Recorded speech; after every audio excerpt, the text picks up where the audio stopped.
أشهد أن لا إله إلا الله وحده لا شريك له وأشهد أن محمدا عبده ورسوله أما بعد فأعوذ بالله من الشيطان الرجيم بسم الله الرحمن الرحيم الحمد لله رب العالمين الرحمن الرحيم مالك يوم الدين إياك نعبد وإياك نستعين اهدنا الصراط المستقيم صراط الذين أنعمت عليهم غير المغضوب عليهم ولا الضالين. இன்று அப்துல்லா பின் ரவாஹா என்ற சஹாபியின் குறிப்புகளை கூறுவேன். ஹதரத் அப்துல்லாவின் தந்தை ரவாஹா பின் சாலிபா ஆவார். இவரது தாயார் பெயர் கப்சா பின்த் வாக்கிப் பின் அம்ர் ஆவார். அன்சார்களுடைய கஸ்ரஜ் கோத்திரத்தின் பனு ஹாரிஸ் பின் கஸ்ரஜ் கோத்திரத்தை சார்ந்தவராக இருந்தார். ஹதரத் அப்துல்லா பின் ரவாஹா பையத்தே அக்பாவில் பங்கெடுத்திருந்தார். பனு ஹாரிஸ் பின் கஸ்ரஜுடைய தலைவராக இருந்தார். இவரது சுட்டு பெயர் அபு முஹம்மதாக இருந்தது. சிலர் அபு ரவாஹா என்றும் சிலர் அபு அம்ரு என்றும் கூறியுள்ளார்கள். அன்சார்களுடைய ஒரு மனிதர் மூலம் அறிவிக்கப்பட்டுள்ளது. ஹதரத் ரசூலுல்லாஹி ஸல்லல்லாஹு அலைஹி வஸல்லம் அவர்கள் அப்துல்லா பின் ரவாஹா மற்றும் மிக்தாத் இருவருக்கும் இடையில் சகோதரத்துவம் ஏற்படுத்தியிருந்தார்கள். இப்னு சஅத் கூற்றுப்படி அன்னார் ஹதரத் நபில் நாயகம் ஸல்லல்லாஹு அலைஹி வஸல்லமுடைய ஒரு எழுத்தராக இருந்தார்கள். ஹதரத் அப்துல்லா பின் ரவாஹா பத்ர், உஹது, அஹல், ஹுதைபியா போர், கைபர் போர், உம்ரத்துல் கலா உள்ளிட்ட எல்லா போர்களிலும் ஹதரத் ரசூலுல்லாஹி ஸல்லல்லாஹு அலைஹி வஸல்லம் அவர்களுடன் கலந்து கொண்டார். அன்னார் மூத்தாவில் ஷஹீதானார்கள். மூத்தா போரின் தளபதிகளில் ஒருவராகவும் இருந்தார்கள். அறிவிப்பில் வருகிறது, அப்துல்லா பின் ரவாஹா ஹதரத் நபில் நாயகம் ஸல்லல்லாஹு அலைஹி வஸல்லம் அவர்கள் முன் வந்தார்கள். ஹதரத் நபில் நாயகம் ஸல்லல்லாஹு அலைஹி வஸல்லம் ஹுத்பா கொடுத்துக் கொண்டிருந்தார்கள். ஹுத்பாவின் போது அன்னார் அமருங்கள் என்று கூறினார்கள். அதனை கேட்டு இவர் நின்ற இடத்திலேயே அமர்ந்து விட்டார். ஹதரத் நபில் நாயகம் ஸல்லல்லாஹு அலைஹி வஸல்லம் ஹுத்பா கொடுத்து வெளிவந்த போது இவர் இவ்வாறு செய்த செய்தி சேர்ந்ததும் அன்னார் கூறினார்கள், தாவத்தல்லாஹி வ ரசூலிஹி, அல்லாஹுக்கு கட்டுப்படவும் அவனது ரசூலுக்கு கட்டுப்படவும் செய்யும் ஆர்வத்தில் அல்லாஹ் உம்மை. சம்பவம் ஹதரத் அப்துல்லா பின் மஸ்ஊத் பற்றியும் வருகிறது. ஹுத்பாவில் அதனையும் கூறியிருக்கின்றேன். அப்துல்லா பின் மஸ்ஊத் பற்றியும் அவ்வாறு ஒரு அறிவிப்பு இருந்தது. அவர் வாசலிலேயே அமர்ந்த நிலையிலேயே உள்ளே வந்தார் என்று வருகிறது. அப்துல்லா பின் ரவாஹா ஜிஹாதுக்கு செல்லும் போது முதலில் வீட்டை விட்டு வெளியேறுவார், இறுதியில் வீடு சேர்வார். ஹதரத் அபூ தர்தா கூறுகின்றார்கள், நான் அப்துல்லா பின் ரவாஹா பற்றி குறிப்பிடாத நாளில் இருந்து அல்லாஹ்விடம் பாதுகாப்பு தேடுகிறேன். அவர் எதிரில் இருந்து வரும்போது, என்னை சந்திக்கும் போது எனது நெஞ்சில் தமது கையை வைப்பார். சந்திக்கும் போதெல்லாம், தினமும் சந்தித்தாலும் அவ்வாறு செய்வார். அவரை பற்றி நான் குறிப்பிடுவது மிகவும் அவசியம் ஆகும். மேற்கொண்டு கூறுகிறார், அவர் எனக்கு எதிரில் வரும்போது எப்போது வந்தாலும் என்னை தழுவார். அப்துல்லா பின் ரவாஹா என் நெஞ்சில் கை வைப்பார். கடந்து செல்லும் போது என் தோள்களுக்கு நடுவில் கையை வைப்பார். என்னிடம், யா அபு அமர் இஜ்லிஸ் ஃபல்வன் சா, அபு அமரே அமர்க, சிறிது நேரம் ஈமானை புதுப்பித்துக் கொண்டு செல்லுங்கள் என்று கூறுவார். நாங்கள் அமர்ந்தால் அல்லாஹுவை நினைவு கூறுவார். அல்லாஹ் விரும்பும் வரை செய்வார். பிறகு அப்துல்லா பின் ரவாஹா கூறுவார், அபு அமரே, இது ஈமானுடைய சபையாகும். ஹதரத் இமாம் அஹ்மதுடைய நூலான சுஹதில் கூறப்பட்டுள்ளது, ஹதரத் அப்துல்லா பின் ரவாஹா யாராவது நண்பரை சந்தித்தால், வாருங்கள் நமது ரப்பின் மீது ஈமானை புதுப்பியுங்கள் என்று கூறுவார்கள். ஹதரத் நபிகள் நாயகம் ஸல்லல்லாஹு அலைஹி வஸல்லம் இந்த காரணத்தால் அப்துல்லா பின் ரவாஹாவுக்கு அல்லாஹ் அத்தகைய சபைகளில் நேசத்தை ஏற்படுத்தியுள்ளான். அந்த சபைகளை பார்த்து மலக்குகள் பெருமிதம் அடைகிறார்கள் என்று கூறினார்கள். ஹதரத் அபூ ஹுரைராவிடமிருந்து அறிவிக்கப்படுகிறது, ஹதரத் நபி கரீம் ஸல்லல்லாஹு அலைஹி வஸல்லம் கூறினார்கள், அப்துல்லா இப்னு ரவாஹா, அப்துல்லா இப்னு ரவாஹா எவ்வளவு நல்ல மனிதர். அப்துல்லா பின் ரவாஹா அவர்களை கைபர் வெற்றிக்கு பிறகு பழங்கள் மற்றும் விளைச்சலை மதிப்பீடு செய்வதற்காக ஹதரத் நபிகள் நாயகம் ஸல்லல்லாஹு அலைஹி வஸல்லம் அனுப்பினார்கள். அவ்வேளையில் அப்துல்லா பின் ரவாஹா மயக்கமுறும் அளவுக்கு நோயிற்றிருந்தார். நபிகள் நாயகம் ஸல்லல்லாஹு அலைஹி வஸல்லம் அவரை நலம் விசாரிக்க வந்தார்கள். அப்போது அவர்கள், அல்லாஹ்வே, இவர் மரணிக்கும் வேளை என்றால் எளிதை ஏற்படுத்துவாயாக, இது இவரது மரண நேரம் இல்லை என்றால் இவருக்கு நலம் வழங்குவாயாக என்று வேண்டினார்கள். இந்த துவாரகு அப்துல்லாவின் ஜுரம் குறைந்ததாக அவர் உணர்ந்தார்.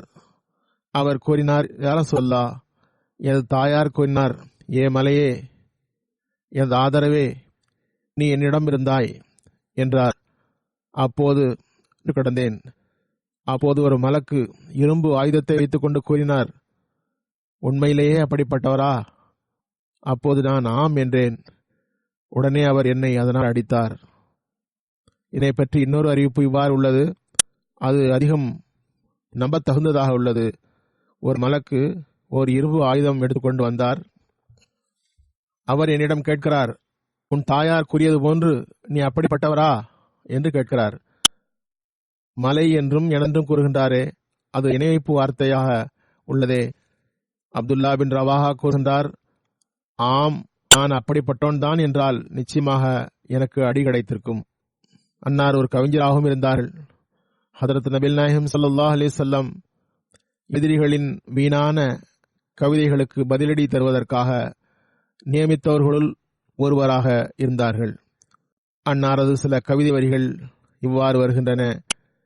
இன்னி தபரஸ்து ஃபிகல் ஹைரா அரஃபஹு உல்லாஹு யாலமு உம்மா கானித்தில் பசர் அந்தன் நபியு ஒமன் யுஹர்ரம் சஃபாஅத் யௌமல் ஹிசாப ஃபி ஃபகத் அஸ்ராயி ஃபகத் அஸ்ர ஃபி கதர் وثبت الله ما طاق من حسن تصفيت موسى والنصر كالذي نصروا. நான் தூய உங்கள் இருப்பில் நன்மையை பார்த்தேன். அதாவது அன்னார் நபிகள் நாயகம் ஸல்லல்லாஹு அலைஹி வஸல்லம் இருப்பில் நன்மையை கண்டார்.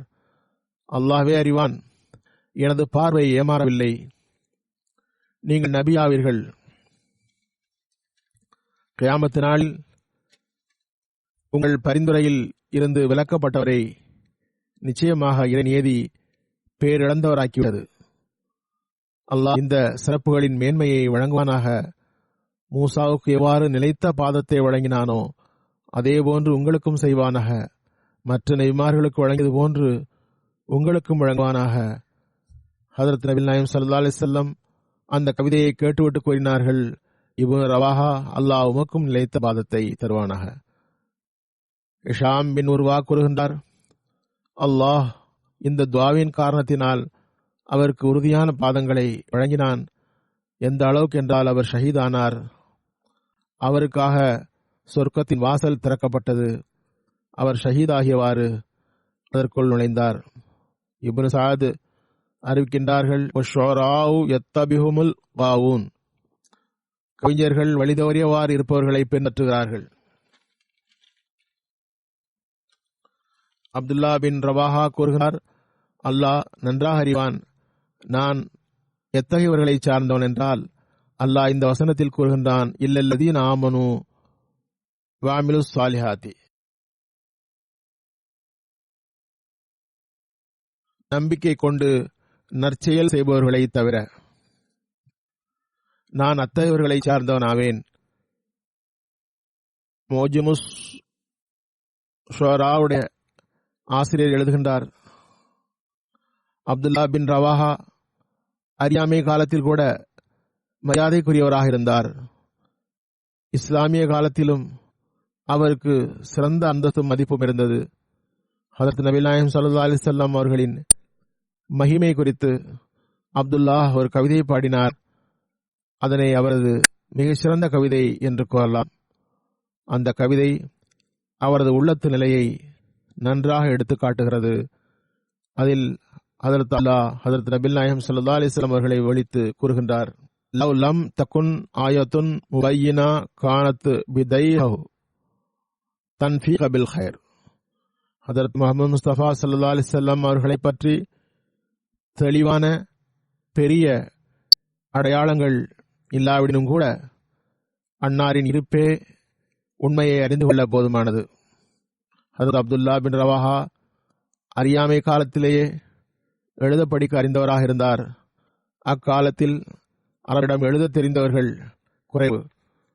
பதர் போர் முடியும் போது ஹதரத் நபில் நாயம் ஸல்லல்லாஹு அலைஹி வஸல்லம் ஹதரத் ஸைத் பின் ஹாரிசாவை மதீனா நோக்கியும் அப்துல்லா பின் ரவாஹாவை அவாலியை நோக்கியும் வெற்றியை அறிவிப்பதற்காக பதர் மைதானத்தில் இருந்து அனுப்பினார்கள்.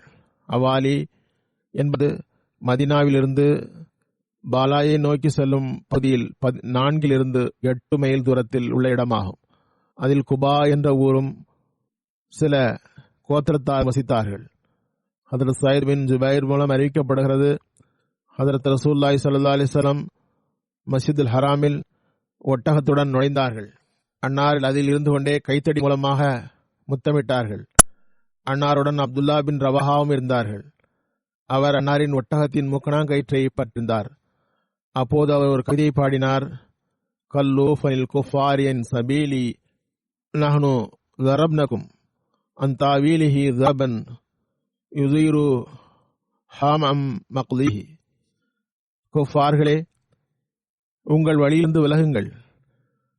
ஹதரத் ரசூலுல்லாஹி ஸல்லல்லாஹு அலைஹி வஸல்லம் அவர்கள் பக்கம் நாங்கள் திரும்புவதை பார்த்து அடித்து அடித்து உங்கள் தலைகளை அதனிடத்திலிருந்து அகற்றிவிடுங்கள். ஹதரத் கைஸ் பின் அபு காசிமிடமிருந்து அறிவிக்கப்படுகிறது, ஹதரத் ரசூலுல்லாஹி ஸல்லல்லாஹு அலைஹி வஸல்லம் அப்துல்லா பின் ரவாஹாவிடம் கூறினார்கள், இறங்குங்கள், எமது விலங்குகளை சற்று மைய விடுங்கள், நீங்கள் கவிதை பாடியவாறு விலங்குகளை வேகப்படுத்துங்கள் என்று கூறினார்கள். அப்போது அவர், யா ரசூலல்லாஹ், நான் கவிதை பாடுவதை விட்டுவிட்டேன் என்றார். அப்போது ஹதரத் உமர் ரலியல்லாஹு அன்ஹு, கேளுங்கள், கட்டுப்படுங்கள் என்று கூறினார்கள். அப்போது அப்துல்லா பின் ரவாஹா ஒரு கவிதையை பாடியவாறு தனது விலங்குகளிலிருந்து இறங்கினார். யா ரப்பி லவ்லா அன்தா மஹததைனா வலா தஸ்தக்னா வலா ஸல்லைனா ஃபஅன்ஸில ஸகீனத்தன் அலைனா வஸப்பித்தில் குதாம இல்லகினா இன்னல் குஃபார கது ஃபகு அலைனா. எனது இரட்சகனே, நீ இல்லை என்றால் நாங்கள் நேர்வழி பெற்றிருக்க மாட்டோம், நாங்கள் தான தர்மங்கள் செய்திருக்க மாட்டோம், தொழுதிருக்கவும் மாட்டோம். எங்கள் மீது திருப்தி நிம்மதியை இறக்குவாயாக. நாங்கள் எதிரிகளை சந்தித்தால் எங்களது பாதத்தை உறுதிப்படுத்துவாயாக. ஏனென்றால் எதிரிகள் எங்கள் மீது தாக்குதல் தொடுத்துள்ளனர். வக்கீ கூறுகின்றார், இன்னொரு அறிவிப்பாளர் சற்று அதிகப்படுத்தியுள்ளார், ஒய்மின் அராது ஃபித்னதன் அபைனா. அவர்கள் குழப்பம் கிளர்ச்சி செய்ய விரும்பினால் நீ அதனை செய்ய விடாதே. அறிவிப்பாளர் கூறுகிறார், ஹதரத் நபி நாயகம் ஸல்லல்லாஹு அலைஹி வஸல்லம் கூறினார்கள், அல்லாஹ்வே, இவர் மீது கருணை காட்டுவாயாக. ஹதரத் உமர் ரலியல்லாஹு அன்ஹு அறிவிக்கின்றார்கள், அது முடிவாகிவிட்டது. ஹதரத் நபி நாயகம் ஸல்லல்லாஹு அலைஹி வஸல்லம் துஆ அவர் மீது உறுதியாகிவிட்டது. ஹதரத் உபான் சாபித் மூலமாக அறிவிக்கப்படுகிறது, ஹதரத் ரசூலுல்லாஹி ஸல்லல்லாஹு அலைஹி வஸல்லம் ஹதரத் அப்துல்லா பின் ரவாஹாவை நலம் விசாரிக்க சென்றபோது அவரால் தமது படுக்கையிலிருந்து எழ முடியவில்லை. அன்னார் கூறினார்கள், இந்த உம்மத்தில் ஷஹீதுகள் யார் என்று உனக்கு தெரியுமா? மக்கள், முஸ்லிம்கள் கொல்லப்படுவது ஷஹாதத்தாகும் என்றனர். அவ்வாறென்றால் எனது உம்மத்தில் ஷஹீதுகள் மிக குறைவாகவே இருப்பர். என்று அன்னார் கூறினார்கள். பிறகு கூறினார்கள், முஸ்லிம்கள் கொல்லப்படுவதும் ஷஹாதத்தாகும், வயிற்று நோயால் மரணிப்பது ஷஹாதத்தாகும், தண்ணீரில் மூழ்கி மரிப்பது ஷஹாதத்தாகும், ஒரு பெண் பிரசவ வலியில் மரித்தால் அது ஷஹாதத்தாகும். ஹதரத் உர்வா பின் கைஸ் அறிவிக்கிறார்கள், ஹதரத் ரசூலுல்லாஹி ஸல்லல்லாஹு அலைஹி வஸல்லம் மூத்தா போரில் ஸைத் பின் ஹாரிஸாவை தளபதியாக நியமித்தார்கள். இவர் ஷஹீதாகிவிட்டால் ஜாபிர் பின் அபி தாலிப் அவரது இடத்துக்கு வரட்டும் என்றார்கள். பிறகு ஜாஃபிர் ஷஹீதானால் அப்துல்லா பின் ரவாஹா தளபதியாகட்டும் என்றார்கள். அப்துல்லாவும் ஷஹீதாகிவிட்டால் முஸ்லிம்கள் தாம் விரும்புவரை படை தலைவராக ஆக்கிக் கொள்ளுங்கள் என்று கூறினார்கள். படை தயாரானதும் படை வீரர்களை பார்வையிட்டார். ஹதரத் ரசூலுல்லாஹி ஸல்லல்லாஹு அலைஹி வஸல்லம் படையின் அமைதிக்காக துஆ செய்தார்கள்.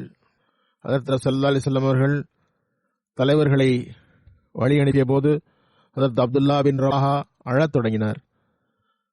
மக்கள் ஏன் அழுகிறீர்கள் என்று கேட்டார்கள். அப்போது அவர் கூறினார், இறைவன் மீது ஆணையாக உலகின் மீதுள்ள அன்பு, கடும் நேசம், தேட்டம் எனக்கு இல்லை. நான் ரசூலுல்லாஹி ஸல்லல்லாஹு அலைஹி வஸல்லம் ஒரு வசனத்தை ஓத கேட்டுள்ளேன். வயின் மின்கும் இல்லா வாரிசுஹா கான ரபி ஹதமன் மக்தியா. உங்களுள் ஒவ்வொருவரும் நரகமாகி அதில் நுழைவீர்கள், இறைவனால் முடிவு செய்யப்பட்ட கடமையாகும். நான் அறிய மாட்டேன், நேர்வழி என்ற அந்த பாலத்தை, சிராத் என்ற பாலத்தை கடக்கும் பொழுது எனது நிலைமை என்னாகும் என்று எனக்கு தெரியாது. இதற்கு முன் நரகம் பற்றி ஆயத்து வந்தது, அதனால் அவருக்கு பயம் வந்தது. ஆனால் இன்னொரு வசனத்தில் தெளிவாக கூறப்பட்டுள்ளது, நம்பிக்கையாளர் இறைவழியில் ஜிஹாத் செய்பவருக்கு அது கூறப்படவில்லை. எவ்வாறு இருப்பினும் அல்லாஹ் கூறினான், அல்லாஹ் உங்களுடன் இருப்பான், உங்களை நலமாக திரும்பச் செய்வான். தப்சீர் சகீருடைய அடிக்குறிப்பில் காணப்படுகிறது. தப்சீர் கபீரிலும் இருபக்கமும் கூறப்பட்டுள்ளது, நரகம் மூமின்களுக்கு அல்ல, காபிர்களுக்காகும். ஹதரத் மஸீஹ் மவ்ஊத் அலைஹிஸ்ஸலாம் ஹதீஸ்களை குறித்து விளக்கம் அளித்திருக்கிறார்கள். தப்சீர் சகீரில் உள்ள அடிக்குறிப்பில் கூறப்பட்டதன் சுருக்கம் என்னவென்றால், திருக்குர்ஆனில் இருந்து தெரிய வருவதாவது, நரகம் இருவகைப்படும். ஒன்று இவ்வுலகின் நரகம், மற்றது மறு உலகில் உள்ளது. ஒவ்வொருவரும் நரகில் நுழைவர் என்பதன் பொருள் நம்பிக்கையாளர்கள் நரகில் நுழைவர் என்பதல்ல. அதன் பொருள் நம்பிக்கையாளர்கள் நரகத்தின் பங்கை இவ்வுலகில் பெறுவார்கள். அதாவது மறுப்பாளர்கள் நம்பிக்கையாளர்களுக்கு விதவிதமான கஷ்டத்தை தருகிறார்கள். அதுவன்றி திருக்குர்ஆனில் நம்பிக்கையாளர்கள் மறு உலகில் ஒருபோதும் நரகம் செல்ல மாட்டார்கள். ஏனென்றால் திருக்குர்ஆன் மோமீன் பற்றி கூறுகிறது, லா யஸ்மஊன ஹசீஸஹா. மோமீன்கள் நரகத்தினை விட்டு எவ்வளவு தூரத்தில் இருப்பார்கள் என்றால் அதன் சப்தத்தை கூட கேட்க மாட்டார்கள். எனவே மோமீன்கள் நரகம் செல்வது என்பது அவர்கள் உலகில் கஷ்டங்களை எதிர்கொள்வதாகும். ஹதரத் ரசூல் கரீம் ஸல்லல்லாஹு அலைஹி வஸல்லம் மறுப்பவர்களை ஒரு நரகம் என்று கூறியிருக்கிறார்கள். அல்ஹம்மி ஹல் குல்லி முஃமினின் மினன்னார். ஜுரத்தை கூட நரகத்தின் ஒரு வகையாக கூறியுள்ளார்கள். அல்ஹும்மா அஸ்ஸால் குல்லி முஃமினின் மினன்னார். ஜுரம் என்பது மோமீன்களுக்கு நரகின் ஒரு பகுதியாகும். இதுவே இதன் விளக்கமாகும். மோமீன்களை அல்லாஹ் எதிரிகளின் விஷமங்களிலிருந்து காப்பானாக. ஹதரத் அப்துல்லா பின் ரவாஹா அந்த கவிதையை பாடியதும், வலாக்கின்னனி அசாலுல்லாஹ் ரஹ்மான மக்ஃபிரா வஷர்பத்தன் சாத ஃபர்கின் யக்ஷிஃப் சபசா வதானத்தன் பியதை ஹரனம் மஜலக ஃபி ஹர்பின் துன்ஃபிசுல் அஹ்அல் கவிதா ஹத்தா யக்கூலு இதா மர்ரு லா யதசு லி அஷ்தல்லாஹு மின் காரிபின் பாதிரஷா. நான் ரஹ்மானாக இறைவனிடம் மன்னிப்பு கேட்கின்றேன். வாளினால் அளவில் வீசி போர் செய்யும் வாய்ப்பு தருவானாக. அதனால் புத்தம் புதிய இரத்தத்தை ஓட்டுபோனாக இருக்க வேண்டும். அதிலிருந்து நுரை பொங்கி எழ வேண்டும். இரத்த தாகமுடையவரின் கைகளால் எனது உறுப்புகள் தாக்கப்பட வேண்டும். எனது குடலும் ஈரலும் துண்டாக வேண்டும். எனது மண்ணறையை கடந்து செல்பவர்கள், யுத்தத்தில் சென்றவரே, அல்லாஹ் உமக்கு நன்மையை தருவானாக, அந்த இறைவன் உம்மை மேலோங்க செய்து விட்டான் என்று கூற வேண்டும். பிறகு அப்துல்லா பின் ரவாஹா ஹதரத் ரசூலுல்லாஹி ஸல்லல்லாஹு அலைஹி வஸல்லம் வந்து அன்னார் விடைபெற்றார்கள். படை நடத்தி சென்றார்கள். மான் வரை சென்று விட்டார்கள். மான் என்பது சிரியா நாட்டின் ஹிஜாஸுடைய வழியில் பல்காவின் சுற்றுப்புறத்தில் உள்ள ஊராகும். அங்கு சென்ற பிறகு தெரிய வந்தது, ஹெர்கல் ரோமானியர் 1,00,000 மற்றும் 1,00,000 அரபியர்களுடன் மாபு என்ற பல்காவின் சுற்றுப்பகுதியில் ஒரு பகுதி வரை வந்து விட்டார்கள். முஸ்லிம்கள் 2 நாட்கள் மானில் தங்களுக்குள் பேசிக் கொண்டார்கள். நாம் எதிரிகள் அதிகமாக வந்திருப்பது குறித்து ரசூலுல்லாஹி ஸல்லல்லாஹு அலைஹி வஸல்லம் அவர்களுக்கு தெரியப்படுத்த வேண்டும். அவர்கள் நமக்கு உதவி செய்வார்கள் அல்லது வேறு ஏதாவது கட்டளையிடுவார்கள் என்று பேசிக் கொண்டார்கள். அப்துல்லா பின் ரவாஹா முஸ்லிம்களுக்கு தைரியம் ஊட்டினார்கள். அவர்கள் 3000 பேர் தான் இருந்தார்கள். முன்னேறினார்கள். ரோமானியர்களின் பல்காவின் ஒரு ஊரான மஷாரிப் என்ற இடத்தில் வரை வந்தார்கள். மஷாரிப் நாட்டில் சிரியாவினுடைய பல ஊர்கள் இருந்தன. அதில் ஒன்று பர்ஆன் என்ற நகரம். டமாஸ்கஸும் அருகில் இருந்தது. பல்காவுக்கு அருகிலும் இருந்தார்கள் முஸ்லிம்கள். பிறகு அங்கிருந்து மூத்தாவின் பக்கம் திரும்பி வந்தார்கள். ஹதரத் அனஸ் ரலியல்லாஹு அன்ஹு அறிவிக்கின்றார்கள், ஹதரத் நபிகள் நாயகம் ஸல்லல்லாஹு அலைஹி வஸல்லம், ஹதரத் சயீத், ஹதரத் ஜாஃபிர், ஹதரத் அப்துல்லா பின் ரவாஹா ஆகியோர் கொல்லப்பட்டார்கள். அதற்கு முன் அவர்களுக்கு அது குறித்து எந்த செய்தியும் வரவில்லை. அன்னார் முதலிலேயே கூறினார்கள், ஜயீத் கொடியை வாங்கினார், ஷஹீதானார். பிறகு ஜாஃபிர் கொடியை வாங்கினார், அவரும் ஷஹீதானார். பிறகு அப்துல்லா பின் ரவாஹா வாங்கினார், அவரும் ஷஹீதானார். அன்னாரின் கண்களிலிருந்து கண்ணீர் வடிந்தது. கூறினார்கள், கொடியை அல்லாஹ்வின் வாள்களில் ஒரு வாள் வாங்கியது, அவர் மூலமாக அல்லாஹ் வெற்றியை தந்தான் என்றார்கள். ஹதரத் நபி நாயகம் ஸல்லல்லாஹு அலைஹி வஸல்லம் வரை ஜயீத் பின் ஹாரிசா, ஜாஃபிர் மற்றும் அப்துல்லா பின் ரவாஹா ஷஹாதத் பற்றிய செய்தி வந்து சேர்ந்ததும் ஹதரத் நபி நாயகம் ஸல்லல்லாஹு அலைஹி வஸல்லம் எடுத்து சொல்வதற்காக எழுந்தார்கள். ஜயீத் பற்றிய குறிப்புடன் தொடங்கினார்கள்.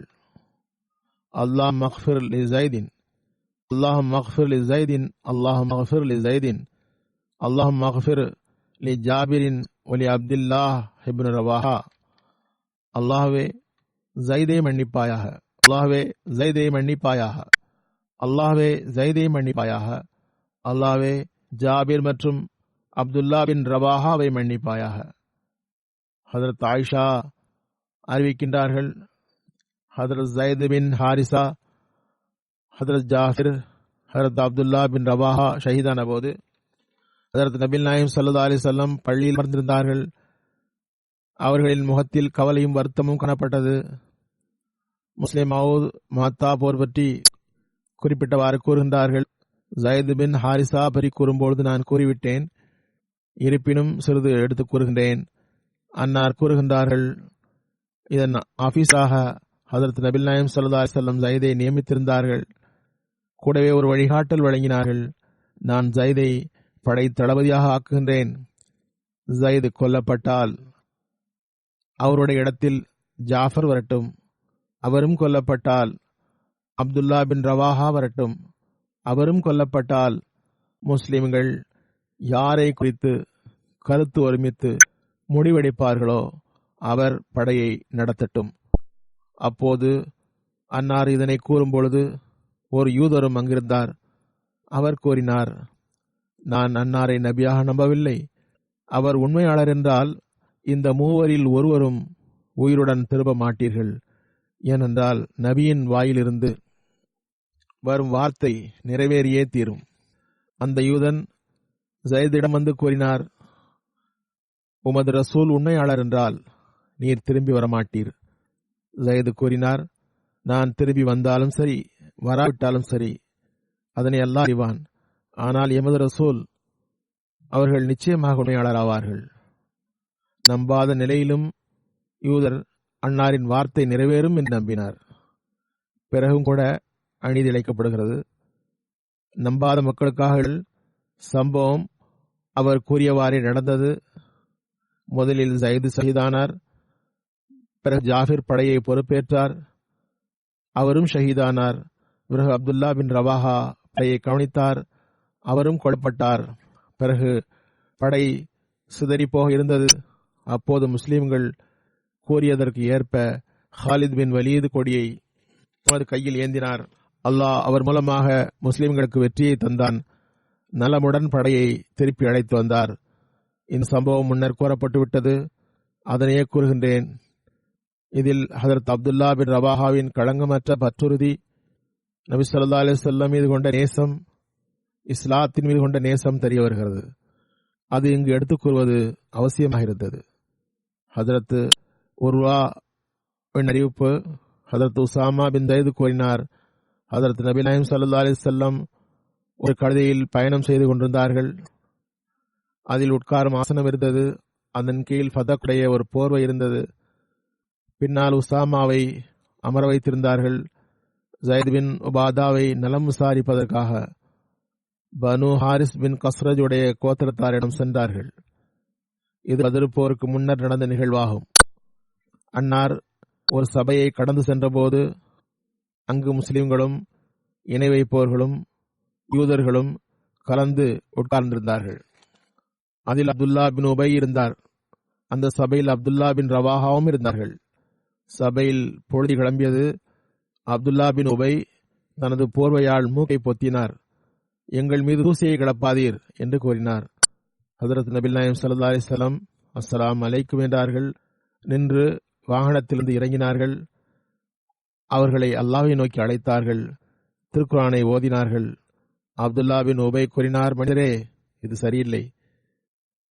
நீர் சொல்வது உண்மை என்றாலும் எமது சபையில் வந்து தொல்லை கொடுக்காதீர். உமது இருப்பிடத்திற்கு செல்லும். உம்மை தேடி வருபவர்களிடம் கூறும். அப்போது அப்துல்லா பின் ரவாஹா கூறினார், அல்லாஹ்வின் தூதரே, எமது சபைக்கு வாருங்கள், நாங்கள் அதனை விரும்புகிறோம் என்றார். அவர் பயப்படவில்லை, இவரையும் பொருட்படுத்தவில்லை. அங்கு அதனால் சிறிது சச்சரவு கூட ஏற்பட்டது. அவருக்கு என்று ஒரு தனித்துவம் இருந்தது. ஹதரத் இப்னு அப்பாஸ் அறிவிக்கின்றார்கள், ஹதரத் நபி நாயகம் ஸல்லல்லாஹு அலைஹி வஸல்லம் ஒரு பையை அனுப்பினார்கள். அதில் அப்துல்லா பின் ரவாஹா இருந்தார். அது ஒரு ஜும்மா நாளாக இருந்தது. மற்ற சஹாபிகள் புறப்பட்டு விட்டார்கள். அப்துல்லா பின் ரவாஹா கூறினார், நான் இன்று ஜும்மா தொழுகையை ரசூலுல்லாஹ்வுடன் தொழுதுவிட்டு வந்து சேர்ந்து கொள்வேன் என்றார். பிறகு அவர் ரசூலுல்லாஹி ஸல்லல்லாஹு அலைஹி வஸல்லம் உடன் தொழுது கொண்டிருந்தார். ஆனால் அவரை உமது உடன் உள்ளவர்களுடன் சேர்ந்து செல்லாமல் எது தடுத்தது என்று கேட்டார்கள். அவர் கூறினார், எனது விருப்பம் உங்களுடன் தொழ வேண்டும், பிறகு அவர் சென்று சேர்ந்து கொள்ள வேண்டும் என்று விரும்பினேன் என்றார். ஹுசூர் ஸல்லல்லாஹு அலைஹி வஸல்லம் கூறினார்கள், உலகில் எல்லாவற்றையும் செலவு செய்தாலும் புறப்பட்டு செல்கின்றவர்களின் கூலியை அடைய முடியாது என்று கூறினார்கள். நான் அனுப்பிய விவகாரம் இப்போது ஜும்மா தொழுகையை விட முக்கியத்துவம் வாய்ந்ததாகும்.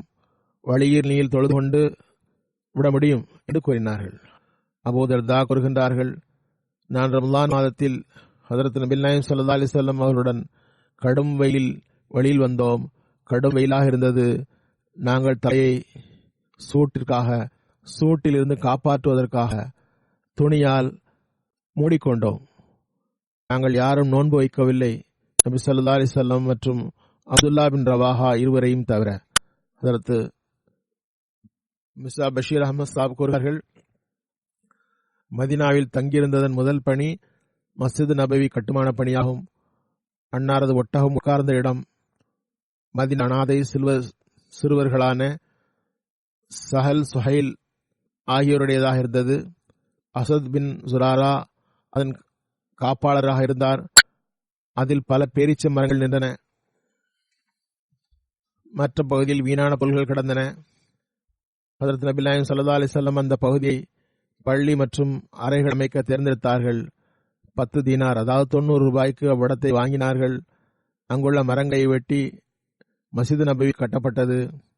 ஹதரத் நபி நாயகம் ஸல்லல்லாஹு அலைஹி வஸல்லம் துஆ செய்தவாறு அடிக்கல் நாட்டினார்கள். கபா மஸ்ஜிதில் நடந்தது போன்றே இங்கும் அன்னார் பல பணிகளை செய்தார்கள். அவ்வப்போது பணிகளை தாமும் செய்து வந்தார்கள். சில வேளைகளில் சஹாபாக்கள் கற்களை எடுத்து வரும்போது அப்துல்லா பின் ரவாஹாவின் கவிதையை பாடி வருவார்கள். ஹாதல் ஹிமாலு லா ஹிமால ஹைபர், ஹாதல் பர்ரு ரப்பனா தஹர். இந்த சுமை வங்கிகளில் கொண்டு வரப்படுகின்ற கைபர் வணிக சுமை அல்ல, எங்களது எஜமானனே சுமை இறை அச்சம் மற்றும் தூய்மையின் சுமையாகும். நாங்கள் உனது திருப்திக்காக இந்த சுமையை சுமக்கின்றோம். சஹாபாக்கள் பணி செய்யும் போது அப்துல்லா பின் ரவாஹா உடைய இந்த கவிதையை பாடிக்கொண்டே சென்றனர். அல்லாஹும்ம இன்னல் அஜ்ருல் ஆஹிர வர்ஹமின் அன்சாரி வல் முஹாஜிர். எங்கள் அல்லாவே, கூலி என்பது ஆகிரத்தின் கூலியாகும். நீ உனது அருளால் அன்சார் மற்றும் முஹாஜிர்கள் மீது உனது ரஹ்மத்தை இறக்குவாயாக. சஹாபா இந்த கவிதையை படிக்கும் பொழுது ஹதரத் நபிகள் நாயகம் ஸல்லல்லாஹு அலைஹி வஸல்லம் தாமும் அவர்களது குரலுடன் தமது குரலையும் இணைத்துக் கொண்டார்கள். இவ்வாறு நீண்ட கால உழைப்புக்கு பிறகு பள்ளி முழுமை பெற்றது. இதுவே அப்துல்லா பின் ரவாஹா உடைய குறிப்பாகும். நான் ஒரு ஜனாசாவும் தொழுவிக்க வேண்டியுள்ளது, அதனை பற்றி கூற வேண்டியிருக்கிறது. இன்று ஒரு சஹாபியின் நற்குறிப்பு கூறினேன், அடுத்து ஒரு மர்ஹூமின் நற்குறிப்பு கூற வேண்டியுள்ளது. அவர் கண்ணியத்திற்குரிய லத்தீப் அகமது குரைஷி சாஹப் உடையது. அவர் மன்சூர் அகமது குரைஷி சாஹுடைய மகன் ஆவார். 19 ஜனவரி 2020 மதியம் தமது வீட்டில் சுமார் 80 வயதில் இறை நியதியால் வஃபாத்தாகிவிட்டார். இன்னா லில்லாஹி வ இன்னா இலைஹி ராஜிஊன். அல்லாஹ்வின் அருளால் மூசி ஆவார்கள். இந்தியாவின் அஜ்மீர் ஷெரீஃபில் பிறந்தார்கள். 1937 இவரது தந்தையார் குரைஷி சாஹப் முஸ்லிம் மவுத் ரலியல்லாஹு கையில் பையத் செய்திருந்தார். இவரது தாயார் மன்சூரா பஷீரா சாஹபா என்பவர் ஹதரத் மசீமது அலி இஸ்லாமுடைய சஹாபியான முன்சி ஃபயாஸ் அலி கபூர் தலவி சாஹாபுடைய மகள்வழி பேத்தியும் ஷேக் அப்துல் ரஷீத் மிர்டியுடைய மகன்வழி பேத்தியும் ஆவார். அவர் உயிருடன் இருக்கிற கண்ணியத்திற்குரிய டாக்டர் குரைஷி சாஹாபுடைய பெற்றோர் நாட்டு பிரிவினையின் போது ஹிஜ்ரத் செய்து லாகூர் வந்துவிட்டார்கள். அங்குதான் அவர் மெட்ரிக் பரீட்சை பாஸ் செய்தார். நல்ல பொசிஷன் பெற்றார். பிறகு கென்ட் மெடிக்கல் காலேஜில் அட்மிஷன் பெற்றார். அக்காலத்தின்படி மிகச்சிறிய வயதில் MBBS செய்தவராக இருந்தார். பிரின்சிபால் அது குறித்து குறிப்பிட்டார். 1961 இவர் மேலும் படிப்பதற்காக இங்கிலாந்து சென்றார். அங்கு குழந்தை நோய்களுக்காக பயிற்சி பெற்றார். MSc பட்டப்படிப்பும் படித்தார். யுவெல் சமர்ஜெட்டில் இவரது கன்சல்டன்ட் பணி நடந்தது. இதய நோய் சிகிச்சையில் நிபுணத்துவம் பெற்றார். 1968 மூன்றாவது ஹலிஃபத்துல் மஸீஹ் ரஹ்மஹுல்லா டாக்டர் சாஹிபிடம் எப்போது எங்கள் வருகிறீர்கள் என்று கேட்டார்கள். டாக்டர் சாப் உடனே நீங்கள் கட்டளையிடுங்கள் என்றார். உடனே மூன்றாவது ஹலிஃபத்துல் மஸீஹ் அவ்வாறென்றால் வாருங்கள் என்று கூறினார்கள். இவ்வாறு அவர் இங்கிலாந்தை விட்டுவிட்டு ரப்வா வந்தார். ஃபஸ்லே உமர் ஆஸ்பத்திரியில் ரப்வாவில் டாக்டர் சாப் நியமிக்கப்பட்டார். பிறகு நீண்ட காலம் அங்கு பணி செய்தார். 11 ஜூலை 1983 சீஃப் ஆபீசராக ஃபஸ்லே உமர் ஆஸ்பத்திரியில் நியமிக்கப்பட்டிருந்தார். 1987 வரை அந்த தொண்டை நிறைவேற்றினார். 60 வயது வரை ஃபஸ்லே உமர் ஆஸ்பத்திரியில் பணி செய்து வந்தார். பிறகு 20 ஆகஸ்ட் 1998 ரிட்டையர் ஆனார். 6 செப்டம்பர் 1998 மீண்டும் ஃபஸ்லே உமர் ஆஸ்பத்திரியில் ஜாயின் செய்தார். 10 செப்டம்பர் 2000 வரை அன்னார் ஃபஸ்லே உமர் ஆஸ்பத்திரியில் பணியாற்றும் வாய்ப்பு பெற்றார். இவ்வாறு ஃபஸ்லே உமர் ஆஸ்பத்திரியில் 30 வருடம் தொண்டு செய்தார். லத்தீப் குரைஷி சாஹப் அர்ப்பத்த டாக்டராக இருந்தார். இது தவிர ஹுத்தாமுல் அஹ்மதியா மர்கசியா மற்றும் அன்சாருல்லா மர்கசியாவில் பல்வேறு பொறுப்புகளில் பணி செய்ய வாய்ப்பு பெற்றார். தற்போது அன்சாருல்லாவின் நாயிப் சதுராக இருந்தார். மஜ்லிஸே இஃப்தாவினுடைய மெம்பராகவும் 2 ஆண்டுகள் இருந்தார். 2 நூல்கள் எழுதியுள்ள பாகிஸ்தான் மக்களுக்காக குறிப்பாக எழுதினார். ஹப்சானே சிஹத் கே உசூல் மற்றும் ஹெல்தி லிவிங் ஆகிய நூல்களை எழுதினார். இவரது மனைவி சில நாட்களுக்கு முன் வஃபாத் ஆகிவிட்டார். பெண் மௌலானா அப்துல் மாலிக் கான் சாஹுடைய மகள். நான் குறிப்பிட்டேன், கடந்த ஜனாசா நான் அவருக்காக தொழுவித்தேன்.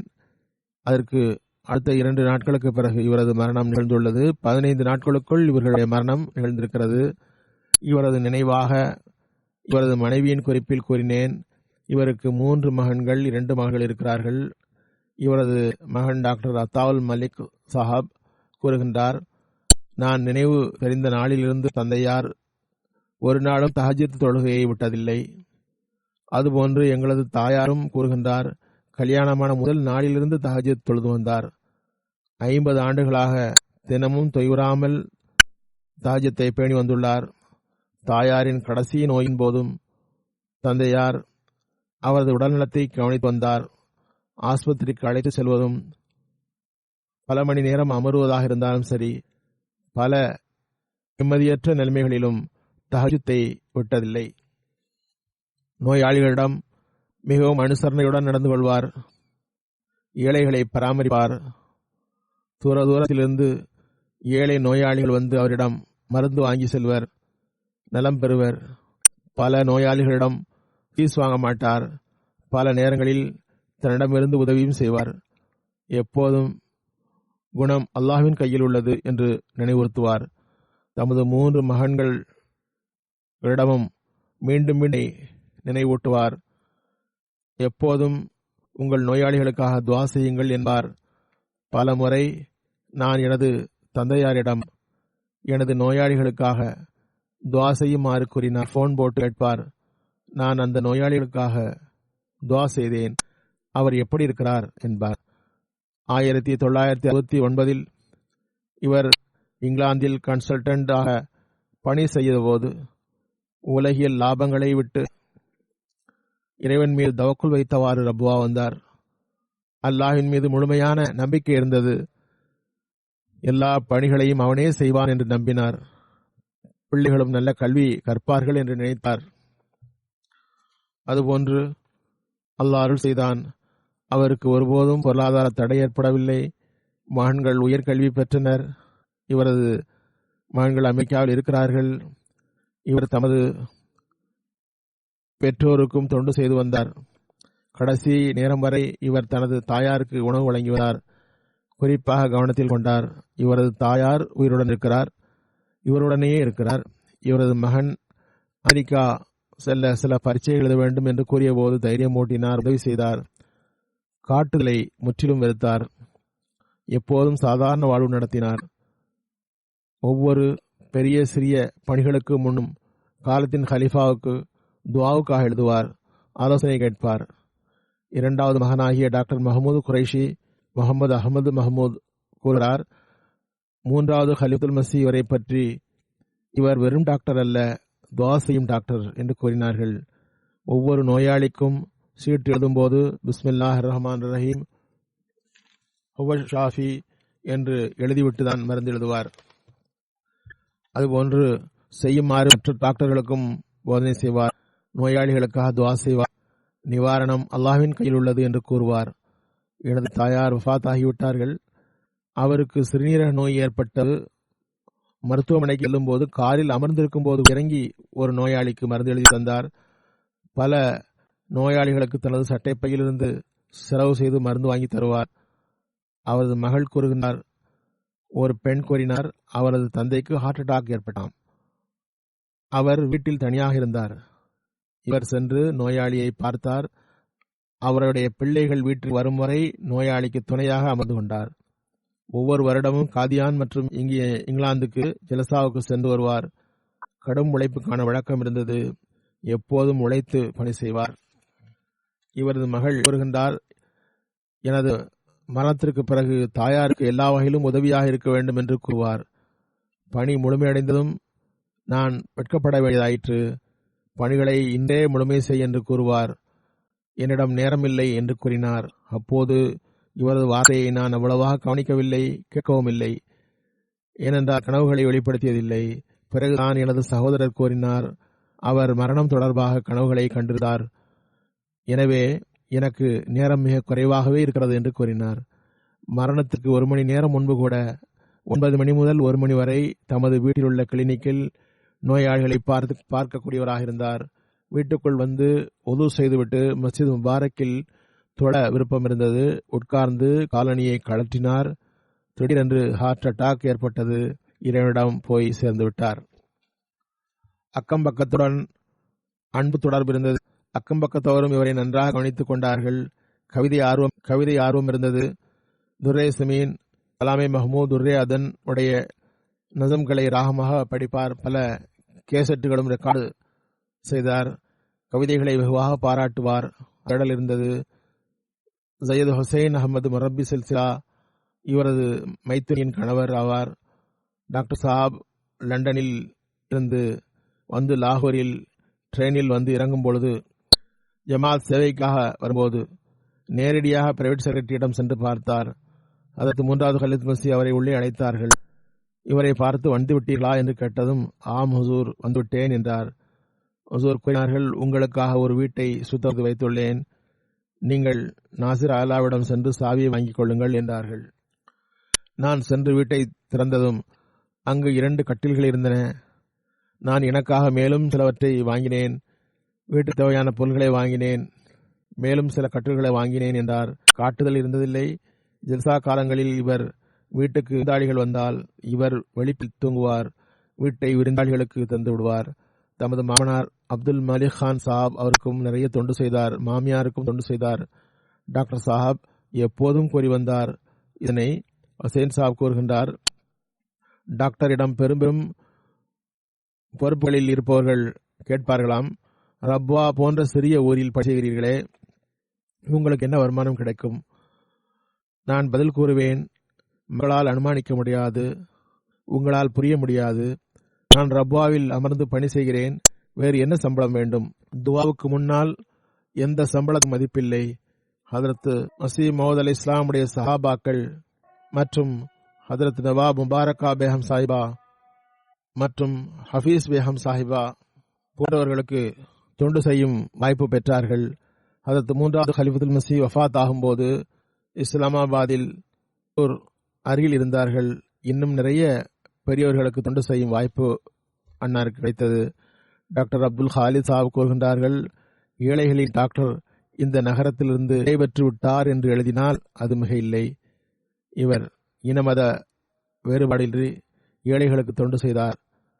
அரை நூற்றாண்டு காலமாக இப்பகுதியில் ஏழை மற்றும் திக்கற்ற நோயாளிகளுக்கு எந்த மத இன வேறுபாடுமின்றி தொண்டு செய்தார். இவர் ஆஸ்பத்திரியில் சீஃப் மெடிக்கல் ஆபீசராக இருந்தார். இருந்தும் ஆஸ்பத்திரிக்கு மருந்துகளை வாங்குவதற்காக பல்வேறு இடங்களுக்கு தாமே சென்று ரேட்டு விசாரித்து மருந்துகளை வாங்கி வருவார்.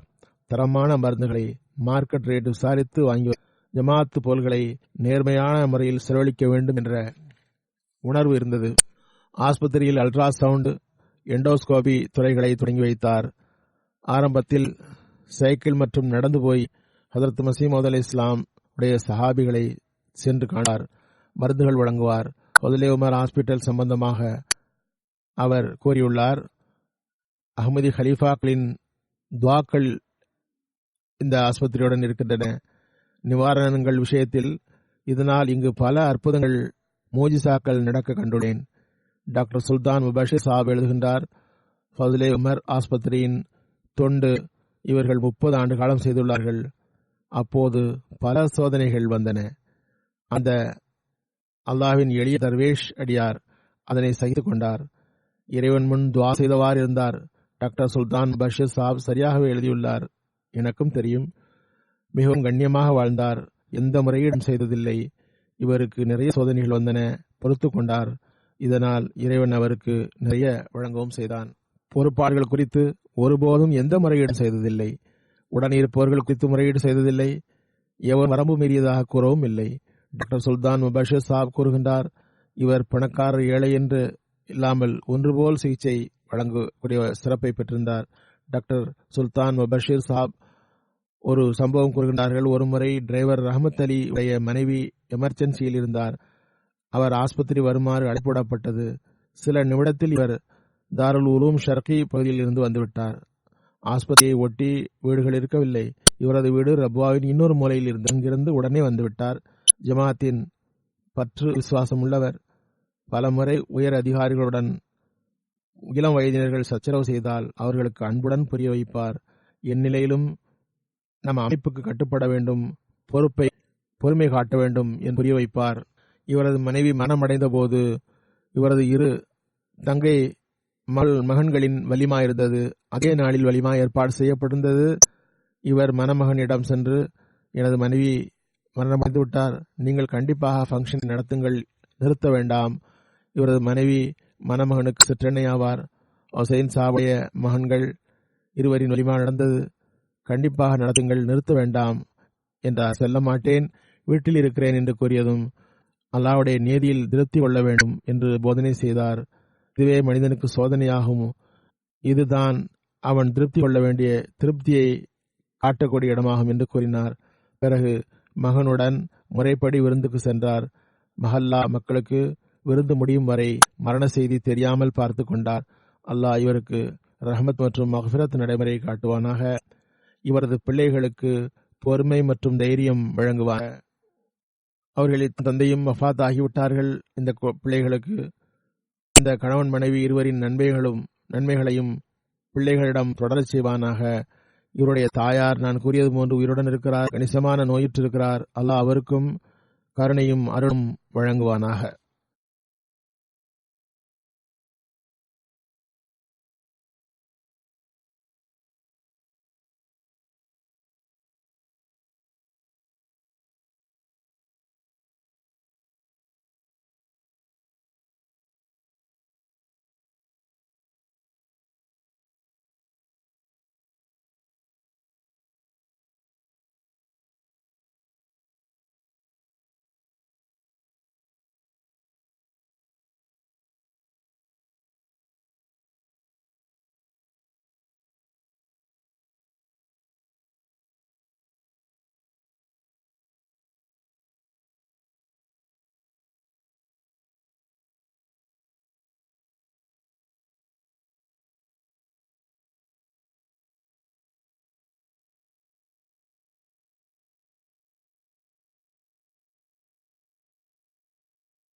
الحمد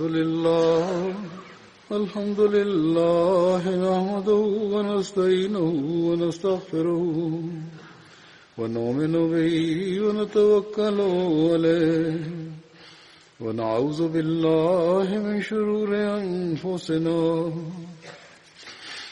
ومن سيئات أعمالنا من يهده الله فلا مضل له ومن يضلل فلا هادي له ونشهد أن لا إله إلا الله ونشهد أن محمدا عبده ورسوله عباد الله رحمكم الله إن الله يأمر بالعدل والإحسان وإيتاء ذي القربى وينهى عن الفحشاء والمنكر والبغي يعظكم لعلكم تذكرون اذكروا الله يذكركم وادعوه يستجب لكم